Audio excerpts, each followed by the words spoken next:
Thanks to the support as a channel member, Kyle Bykirch. Yeah, I know they won't listen to me. You need to get in there and just throw money at them. I think that's the root cause of both of them. Park and Kovacic, they just both need money. Go and throw massive contracts at them, and I promise I'll deliver you trophies this season. I need those two cheering up, and I need it urgently. They could ruin the season if they both get a grumpy on.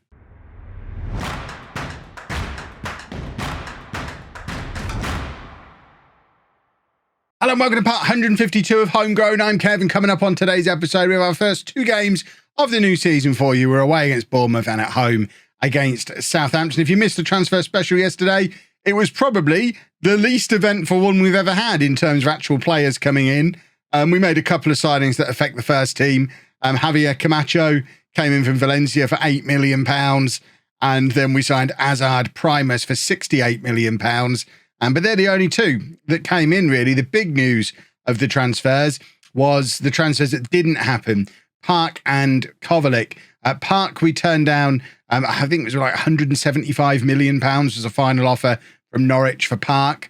He's now publicly unhappy at me not letting him leave, despite the fact that last summer, Norwich pursued him all summer. We ended up turning down about £190 million, and he was fine all along. All we've done since then is qualify for the Champions League again, whilst getting to the Champions League semi-final, while Norwich didn't qualify for Europe. So I'm not quite sure why this summer is different from last summer, unless they're throwing all the cash at him this time round. Tapping up much. Kovacic's a slightly different situation. They opened the bidding at £40 million, made it all the way up to £161 million in the end. We turned them down all the way along, and eventually when we turned down that last one, Kovacic did transfer list himself at his own request. Although, is he still on the transfer? Yeah, he is still on the transfer list at his own request. We've put an asking price of 200 million on him. If City pay it, we're going to let him go because we've got Primus in to be our next left back anyway. We'll just have to move that project forward a little bit further if it comes to that. But for now, they're both still at the club, although one of them is injured. We have quite a few injuries to start the season off with. Park, McKenna, Perez and Veloso all injured. That's probably four of our best players. If you add Kovacic to that as well, in fact, let's sort this by current ability. Not an ideal way to start the season. So you've got Park, then Jovanovic is up there as second best. He's fit. But then Veloso, Kovacic's on the transfer list because he's grumpy. You've then got Kleber, but then McKenna and Perez. So most of our best players are either unhappy or injured or both. There's a lot of pressure on Jovanovic and Kleber to sort something out for us today against Bournemouth, and Kleber's going to have to do it from central midfield as well, because without McKenna, we need his oomph in there. So this is the team for the Bournemouth game. We're going with Perez in goal, a back four of Kovacic, Elias, Erkan, and debut boy Vinicius Antonio, who came in last summer for £12 million. We loaned him out to Nice for the season, where he only played 12 times, but he has done enough to convince me to start him for this new season. When I say he's done enough to convince me to start him, he's come back with a star rating the same as Todd Thomas's. That's all he needed to do. Just stick some stars on his chest. Star ratings, eh? That was enough. We then got Diaz and Kleber in midfield, Ian and Juan Jose out wide, and Jordi and Jovanovic up front. Playing Jovanovic as the advance forward today, because my other options are Camacho on debut or Francisco, who I'm probably going to be pushing out of the club. I guess Marcelo would have been an option there as well. But Jovanovic supposedly is almost as good at being an advance forward as he is a deep lying forward. I'd like him a little bit quicker for me if he was my advanced forward. But I think he's probably going to get away with it. 14 isn't slow after all. What I do need to do is just shuffle around the set piece instructions, because at the moment we've got Ian hovering at that near post and Kleber back here. So let's just swap this around, and we want Jovanovic in there with him as well. He can come back here, and then if we put him there, and then just do the same on this side and get the big boys where the big boys need to be. So he should be in there. He should be there. He can come there. And then, is that what have we got the same on both sides now? That looks near enough. Why have we got a striker back here? I don't understand. Corner instructions are a little bit broken, but I think that should be a pretty threatening set piece setup. It's going to be interesting to see how Jovanovic gets on playing as the advance forward. I was talking about in quite a lot last year about how he wasn't really here to score goals for us. I was happy with him just knitting everything together around him, and towards the end of the season, he lost his place for Juan Jose, who came in and played in the big games as my deep lying forward. And then Jovanovic has gone and done a Mick Powell over the summer, and not only Mick Powelled himself, but Mick Powelled himself whilst screaming, "I can be a goal scorer too." So today's going to be a big test for him. Can he be a goal scorer too? Or are we effectively playing a team? Have we gone strikerless here, is what I'm asking. Ian's got a bruised ankle. We're going to leave him on for now because I don't really want to have to make a super early change when he doesn't actually seem to be suffering very much, according to his little love heart. His love heart seems fine. It's probably just a heart rather than a love heart. But you know what? Normal hearts aren't that shape. That's love heart shaped. So I think that's the love meter rather than the health meter. And at the moment, he's about 80% love in life. That's how we judge what's going on there. Juan Jose heads it clear for Jovanovic. First look at Jovanovic as the effectively lone striker at times, because Jordi is way back for the corner. Ian can't continue the break, and it kind of ends out. I mean, Ian is knocking around with a bruised ankle, so I imagine that's why he looked a little bit slower than he ordinarily would do. Jordi intercepts from the Bournemouth throw, and it's Kovacic playing the ball forward for Jovanovic, who's in here. First chance he's been one-on-one with the goalkeeper, and he forces the corner. And corners are hopefully going to be big for us today. We've got Jovanovic and Kleber both lurking at this near post. Juan Jose with the in-swinger looking for either of them, really. It's kind of gone between them, and neither of them have claimed it, and Bournemouth have got it clear, but they're both 6'4". They're both going to be threats from these set pieces. Vinicius Antonio then with the throw from this side. Diaz plays it across to Kleber, who's trying to play Antonio in again, and he does end up winning the ball back. Jovanovic is in here, and that's what I mean about I'd love him to be just a little bit quicker, because his positioning was fine, the idea was fine, the pass was fine, but he just wasn't quite quick enough. Whereas I think Veloso scores there, because I think Veloso gets there. Ian even playing as that advanced forward probably gets there, a fully fit Ian. Jovanovic, not so much. And I think this front four we've got today, especially with Ian carrying a knock, is just a little bit slow compared to what I'd normally like. We've got Ian, an injured Ian on the left instead of Kleber. We've got no Veloso, and we've got no Park on the right-hand side. I think we probably are looking at a Sydney injection in this second half just because of the raw pace that Sydney can bring on for us. But here is Jovanovic on the right-hand side this time. He's got Jordi in the middle. He's looking for Jordi. He also had Ian coming in off that left wing, and now Juan Jose playing it back forward towards Jovanovic again. But Bournemouth are dealing with us pretty comfortably today. We need to get creative. Is that still a shout we can do? It's not. How long ago has it been since get creative has been a shout? Ian from range, and it's wasteful again from Ian. I'm pretty sure I've got him on an inverted winger instruction. I don't know why he's cutting inside and shooting every opportunity he gets. Theoretically, he should be playing that ball across to Jovanovic, who's being massive at the far post from him, ready to nod in the crosses, but it doesn't seem to be working out like that. Antonio again on the right-hand side, who has looked bright so far. He's not looked out of place. Plays it across to Kleber. Kleber into Juan Jose, and it's a decent effort from him that the Bournemouth keeper manages to push over the crossbar, and I think they'll be pretty happy to go in 0-0 at half-time. Us, very much less so. We have been the better team, but we do look like we're lacking a cutting edge. I'm keeping a close eye on all four members of the attack as we get going in this second half. We've got the new boy Camacho down on the bench. We've got Francisco, who's full of pace. And of course, we've got Sydney down there as well. And I think we are going to probably do a triple change and get all of those guys onto the pitch if we can find a way to make this work. So Juan Jose is going to come off for Sydney. That's easy enough to do. What I want to do is get Ian off because he's injured. So Jordi's going to have to go out on the left wing, which is not ideal. In fact, forget Jordi going onto the left wing. Kleber's going to go onto the left wing. And then we're going to bring on Much in midfield and do that. And then for my final trick, we take off Jordi and bring on Camacho. Jovanovic can drop back over to that side, and then Camacho is even slower. Do we want Camacho or do we want Francisco with his pace? We're going to put Camacho on, even though it goes against everything I've been waffling on about. I want to have a look at Camacho. I want us all to have a look at Camacho. But in ordinary circumstances, I think we probably bring Francisco on here because the game is crying out for some pace. But then Claber and Sydney should be able to offer a little bit more of that than we were getting before. 10 minutes remaining, still no goal. We're on a 2 for XG. My word, have we come to rely on Park and Veloso when it comes to getting goals. You take both of them out of the team and we just forget how to score goals. And I think that's pretty clear today.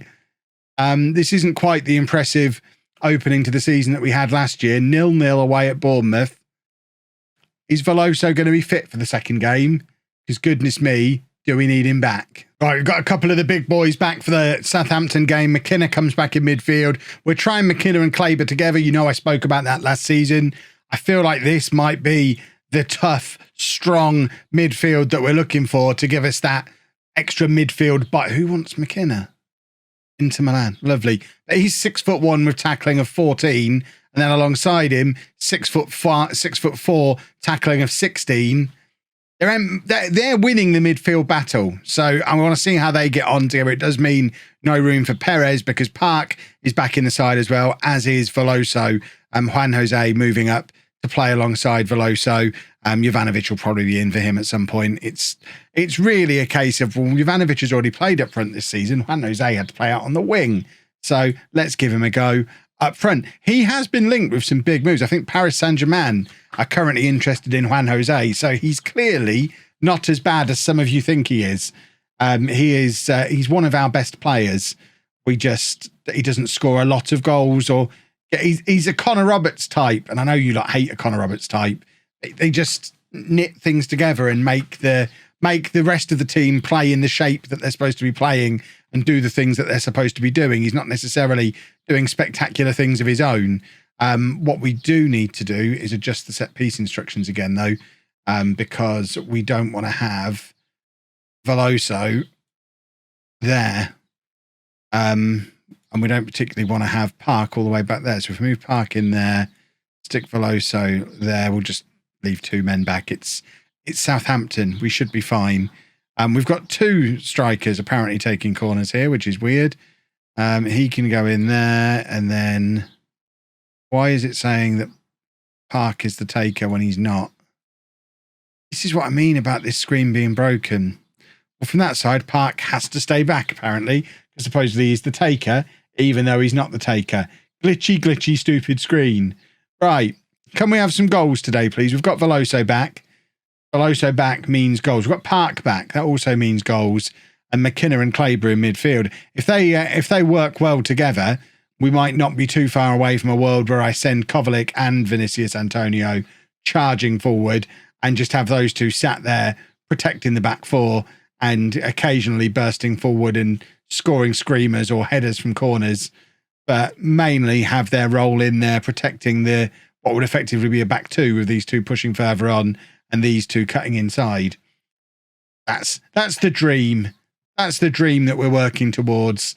But at the moment, I guess an additional dream would be just to score a goal would be nice, because the other thing we've got to remember is we've now got 2 grumpy boys in the team. Previous game, we had 1 grumpy boy in the team and didn't score, although we played very, very well. I don't think we can blame not scoring in the last game on Kovacic being a grumpy boy. But if we then don't score again in this one, I am going to start to get a little bit alarmed. Right, Jose wins the ball back, finds Ian, plays it forward for Veloso. Park is sort of there to support him. Veloso, though, that's that pace I was talking about before. You don't get that from any other player we've got at the club. Just absolutely leaving his defender for dead. But unfortunately, didn't have the finish to apply to what has been the best chance of the game so far. Elias now playing it all the way back to Perez. Perez to Erkan. And now back to Perez again. You've got look how deep Claber is. Compared to this time last year when he was tearing Manchester United apart on the left wing, he's now living in central midfield, one of the closest players to our goalkeeper. There's just pure pace again from Veloso.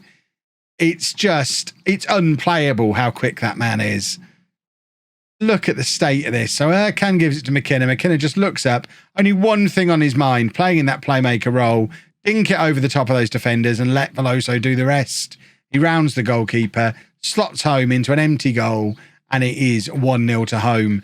Finally, it's taken us a game and a half to grab a goal. It's taken us 4 XG to grab one goal, but at least we have finally scored a goal, and hopefully they'll just come along super easy now from this point on. So Kleber trying to do some of that midfield closing down that we were talking about before. He does good work there. It ends up back with Veloso, and I think that's a save from the Southampton goalkeeper, a good save as well, and it's over for another corner. So once again, we get to aim for the big man at the near post. Juan Jose with the corner. There is Kleber, but his header is straight at the goalkeeper. Again, their goalkeeper's had a very, very good game. We could be 3-0 up in this game relatively comfortably.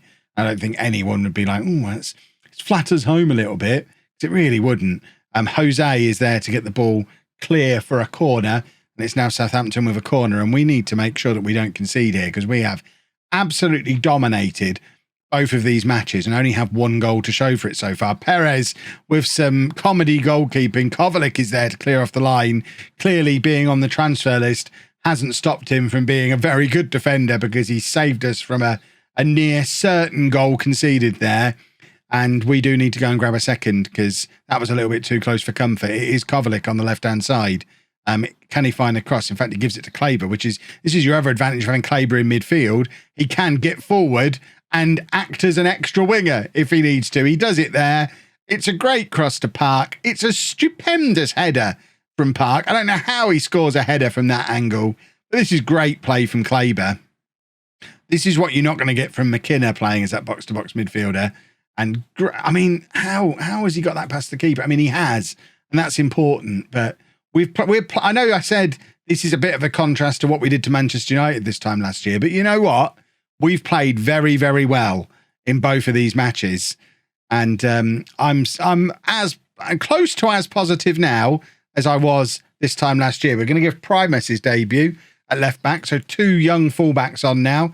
Primus and Antonio could potentially be the future of what has been a little bit of a problem position for us in recent years. But Primus, we've spent a lot of money. Primus is actually our all-time record transfer. Cost us 68 million compared to the 66 million we spent on Yordi. Hopefully Primus goes a little bit better than Yordi has. Although, I mean, Yordi's on the pitch now. It's not that he's going to complete flop. He just hasn't looked like a 66 million pound player, has he? I think it's difficult to do that when you're in the same team where you've got Veloso and Park, who cost less than 5 million for the pair. It's difficult to look like you're worth 66 million in those circumstances. Right, final change. We are going to take off Park because he's just recovering from injury. Francisco can come on for him and start trying to convince me that he shouldn't be sold, even though he has started to fall down the pecking order a little bit. But he did play in the last couple of games of last season when we were rotating the team around, and he looked back to his best. He was scoring goals. I think he got 3 goals in the last 3 games, was causing real problems for those teams we were playing in the last couple of games that I did off camera. So he's definitely still got it, but he needs game time, and he's just not really going to get very much of it in a world where Veloso is playing in his position and we can't really use both of them. Perez holds on to that effort from the edge of the area from Southampton to maintain what should be another clean sheet. Jose doesn't win the ball in the air, but Kleber's there to sort out the midfield. Kleber's played very well in midfield today. I like what I've seen from the Kleber and McKenna combination. And now Primus, can he find a cross to get himself his first assist? Veloso with the header that comes back off the crossbar. Very nearly a debut assist for Primus. But we have played, look at the state of that XG. We've played very, very well today. If we can be a little bit more clinical with our finishing than we have been in both of those first 2 games, we are gonna score a lot of goals this year and cause a lot of problems for a lot of clubs. Let's go win the league, boys and girls. If you've enjoyed that, please make sure you leave a nice big thumbs up on there for me. Subscribe to the channel for daily Football Manager videos. And thank you very much for watching.